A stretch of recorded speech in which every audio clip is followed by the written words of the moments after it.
happy Friday. I'm Katie McManus, business strategist and leadership coach.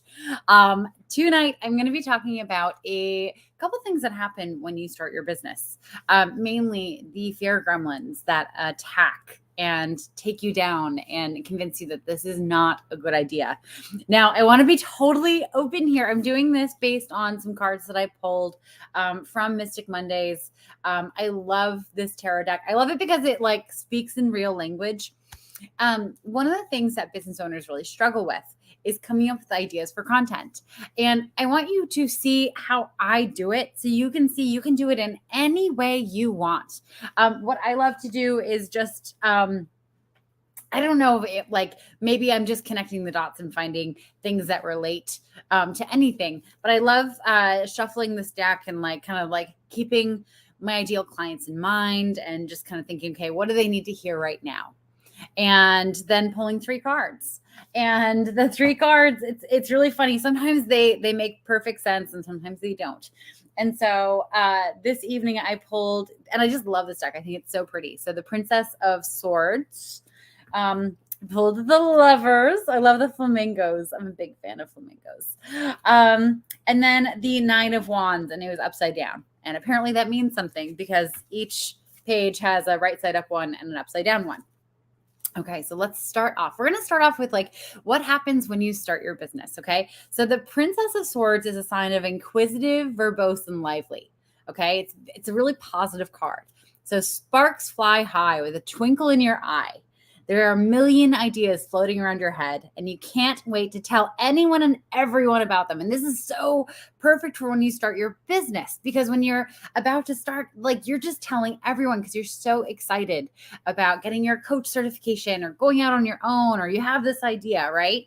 Combusting with excitement, your creativity and brilliance cannot be contained. The Princess of Swords urges you to put your ideas into action and to go for it. So here, I want to call out my soon-to-be business owners. It's so easy to get wrapped up in talking about the ideas and talking about the ideas and talking about the ideas. We all know someone who has a lot of ideas for businesses that they never start. They never start them. And so it's really important to start taking action. Young, idealistic truth seeker, you have a gift for gab that has the ability to translate effectively to others.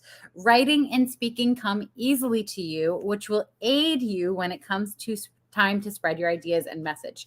So here's where you get to utilize that voice, that excitement, and your ability to articulate what you want to be doing is in marketing, telling people what you're up to.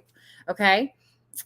With a thirst to learn, you constantly ask questions and want to know the why of how things work. Your high energy and curiosity are endless and feed off your willingness to find the answers.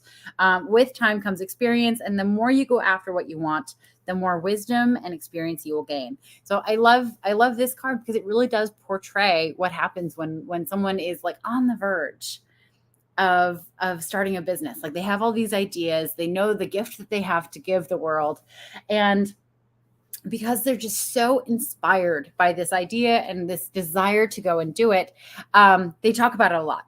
And it's really bridging that gap, because you can talk about your idea and your want to be business all you want, but if you don't take action, it's never going to happen. Okay, action is the absolute most important step in starting a business. You don't actually have to have the perfect strategy when you get started. This is something that I talk to my clients a lot, especially my coaching clients, right? Because, for instance, I can coach until I'm blue in the face. I can tell them the strategy. I can train them. I can, tell them how to run a sales call and how to market. But if they don't go out and do it, if they don't go and take action, and actually follow through on the work, no business is going to happen, right? They're not going to get clients. They're not going to, grow a following. They're not going to make any money. And for my coaching clients who are wanting to go into this work, they feel oh my God, I have to make sure that my clients do the work. It's no, the accountability does not sit with the coach for doing the work. Okay. The client who signed up for it, they're accountable to themselves for doing the work. Okay. And doing the work is the most important part. It's the only thing that's going to get results. And I want you to remember this for yourself. You can have all the ideas in the world. You can be so excited for them. And if you don't do the work to make them real, they're never going to be real. Okay. That's the nature of this. So, okay. So we've left our new business owner. They are so excited. They're like on the verge of doing this. The next card is the Lovers, which obviously is a card of romance, but it also has some other meanings. So I'm going to jump to that because, I hope you all have lots of love in your life, but let's jump to where this makes sense for a business owner. Okay. So the Lovers stands for love, alignment, and choices. Choices, my people. Okay. And alignment. Okay. Besides partners, this could also mean that you are aligning yourself much more closely with your core values.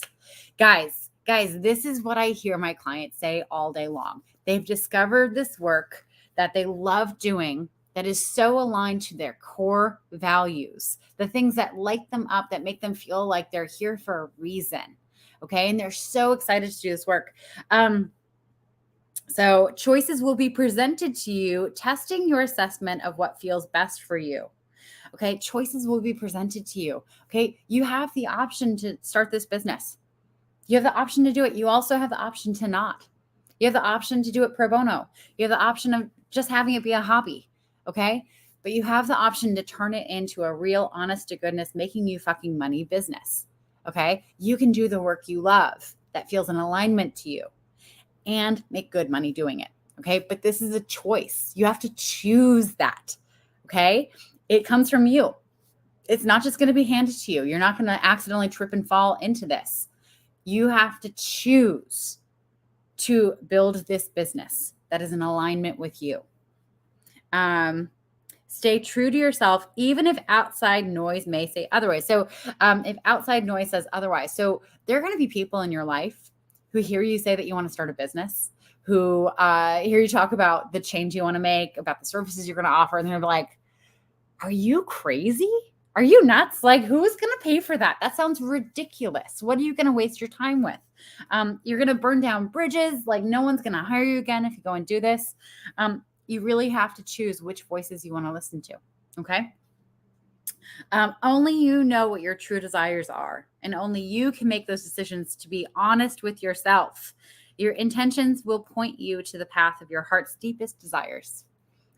Basically I think this card is basically just saying, stop being a fucking weenie. Like, you know what you want. You know what you want. Stop messing around and just go for it already. Okay. Now this, this next card, this is the 9 of Wands. I'm really excited about what this has to say, because this is all that fear that bubbles up. All right, so it's upside down. That means something.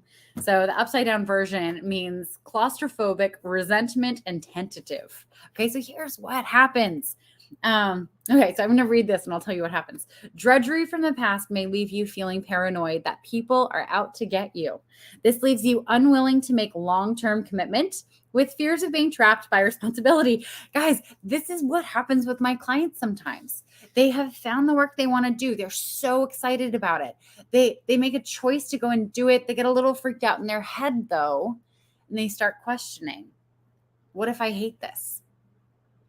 What if I get too far into this and I can't back out? What if I don't like running a business? What if I have an awful time with my clients? What if I've made up like this fantasy story in my head of how this is going to go? And it's actually going to go terribly. And then you start thinking of all the business owners that you know. And hi, Leandra, great to see you. Welcome. Then you start thinking of, oh, sorry, that was really quick. And then you start thinking of all the business owners that you know who fucking hate their lives. And like, that could be me. That could be me. And then you start scanning the world for all the stories of people who like quit their jobs, went and started a business, didn't go well, tried go back to their job and couldn't get hired. Right. So like this fear of commitment and being trapped by the responsibility of your business really does fuck people up before they get started. Right. And I just want to tell you, if you're thinking about starting a business, thinking of starting any business, the good news is that if you decide that you hate it, if you decide that you absolutely hate it, you don't want to do this anymore, you can break up with your clients. You can go to them and say, hey, listen, I have decided this isn't actually what I want to do anymore. I care about you as a human, and I really enjoyed our work together, but I just don't want to be doing this anymore. So let's create an exit strategy. Let me either find a resource for you to be handed off to, and I can make that introduction. I'm happy to vet. Or, maybe it's just we end and you're able to go and find someone else to support you in this way. You have full control over your life at every single moment. Okay. You have full control. I want you to know this. The rest of this card says you've gotten this far on your own, but you are lacking the skills that will take you to the next level. I mean, here's what it boils down to is when you're thinking about starting a business, it's really intimidating. It's intimidating and it's scary because it's chock-a-block full of doing things that you've never done before and doing things that you don't have a natural skill set in. Okay. So it's really important when you're starting a business to look to see, like, what are the things that I'm going to need to do to get this business up and running? I'm going to have to do marketing and sales and create offerings and a whole other slew of stuff. Like, do I know how to do these things? And if the answer is no, go and get trained. Okay. The skills are out there. I promise you, I teach a lot of them. But they're out there and you have to get them if you want this to be successful. Okay. The next sentence is look for someone that has skills that will complement yours, whether it be a financial planner or a creative designer, etc. Hello. I can't make this up. Like, I wish I knew this book well enough to be like, oh God, to be like making this up and lie and say that I pulled these cards and I didn't, but I literally pulled these cards. Okay. I don't know this book well enough to be able to know which cards I should say I pulled and I didn't. That was a very confusing chain of thought. Apologies. It's Friday. It's been a long week. Okay. But literally go and get the help that you need. If you don't know how to do the thing, go and get the help so that you can do the thing. Survival mode has you in a state where you think that you are under attack when nothing dangerous is actually happening. These fears could also be protecting you from moving forward, preferring that you stay in your comfort zone. Make peace with your fears so that you can move forward towards your big dreams. So I want to just end this live with this message: is that those voices of fear. Okay. In coactive coaching, we call them saboteurs. And I'm referring to them as fear gremlins. They're also the what if monsters. They're the voices that are constantly like spinning out of control and playing out your worst case scenario. Like, what's the worst thing that can happen if this doesn't go the way I want it to? And I want you to know that these voices actually care about you. They have served you very well throughout your life. They want for you to be safe. They want for you to have food and shelter and to be accepted by the people around you. They don't care if your food is moldy, however. They don't care. As long as you have something to put in your belly, like, they're happy. They don't care if the food tastes good either. They don't care if your roof leaks. As long as you have a roof over your head, you should be grateful, right? And as long as you have a job that gives you an income, you should be grateful for that, whatever it is. And as for friends and the people that you're connected to, doesn't care if you get anything out of that. Like, as long as you're accepted by the tribe, that's all that matters. You should be grateful that you have these people in your life. They're not great voices to listen to. Okay. They have your best interests at heart, but they're not great voices to listen to. So it's really important when you're starting a business, when you're venturing out on your own, when you're doing anything that requires a little bravery, to have a little talk with these voices and say, hey, listen, I know you're going to freak out.